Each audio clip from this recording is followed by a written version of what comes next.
JEE का exam थोड़ा tough होता है और उस टाइम पे ना आपके मार्क्स अच्छे नहीं आ पाते। नहीं होता यार मुझसे।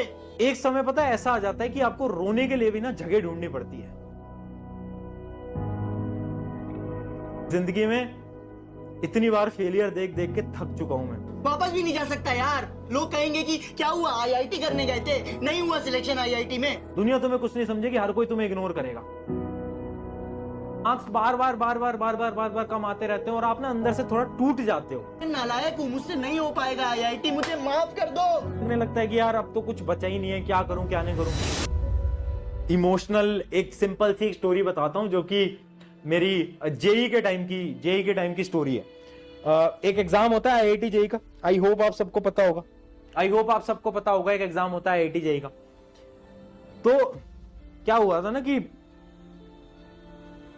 जेई का एग्जाम थोड़ा टफ होता है और उस टाइम पे ना आपके मार्क्स अच्छे नहीं आ पाते, है ना। मतलब टेस्ट दे रहे हो, 10th तक मार्क्स ठीक ठीक आ गए, अचानक से जेई का टेस्ट दिया तो उसमें तो मार्क्स ही बहुत कम आ गए और वो मार्क्स बार बार कम आते रहते हैं और आप ना अंदर से थोड़ा टूट जाते हो। ऐसा होता है ना कि लगने लगता है कि यार अब तो कुछ बचा ही नहीं है, क्या करूं क्या नहीं करूं।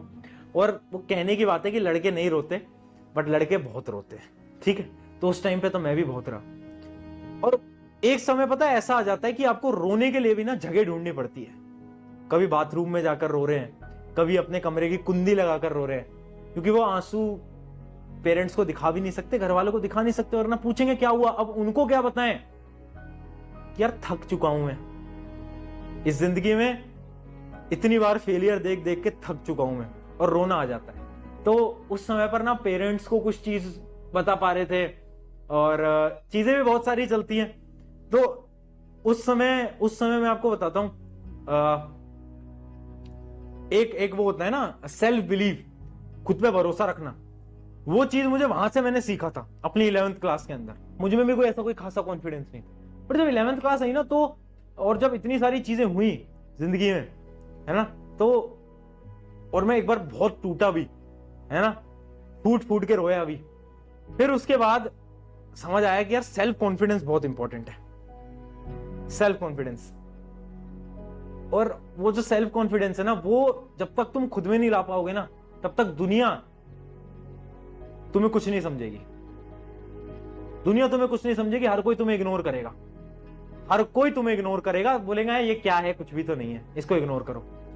बट उस समय पर एक चीज ठान ली थी और तुम भी ठान लेना कि जिसने इग्नोर करा है, जिसने ये व्हाट्सएप पे, इंस्टाग्राम पे तुम्हें सीन पे छोड़ा है ना, एक समय ऐसा भी आएगा जब वो लोग तुम्हें मैसेज करेंगे और तुम उनका रिप्लाई नहीं करोगे।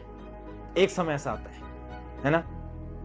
तो वो सारी चीजें होती हैं, बट वहां से बस मैंने एक चीज सीखी कि सेल्फ कॉन्फिडेंस लाना बहुत जरूरी है।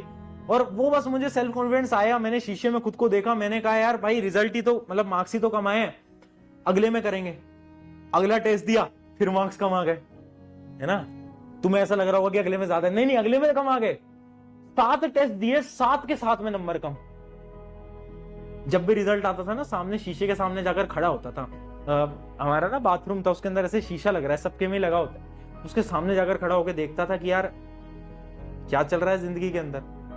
और बस धीरे धीरे चीजें चलती रही। बहुत बार लगा कि कुछ नहीं हो पाएगा, और फिर एक समय पर सोच लिया था कि अब कुछ हो ना हो, खुद पे भरोसा नहीं छोड़ना।